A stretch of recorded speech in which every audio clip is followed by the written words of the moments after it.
Hi guys, today we will talk about how can you figure out distillation on your Snapchat app on your settings. We will just click here on settings. Then we come to this is window here like you say, and we will just go down. We will click here on apps, and we come here to apps window. We will just wait to open this is window for us, and we will go down here to looking for Snapchat app here, and this is window. We will just go down and we will click here on snapshot, and we come to next window here like you say. We will click here on for stop, then we will click here on ok, and just we will click here on storage, and we come here to storage window.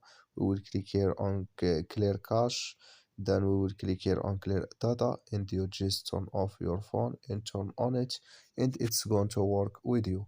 So that's all. Thank you for your watching. Don't forget to support us by like and subscribe, and see you in next video.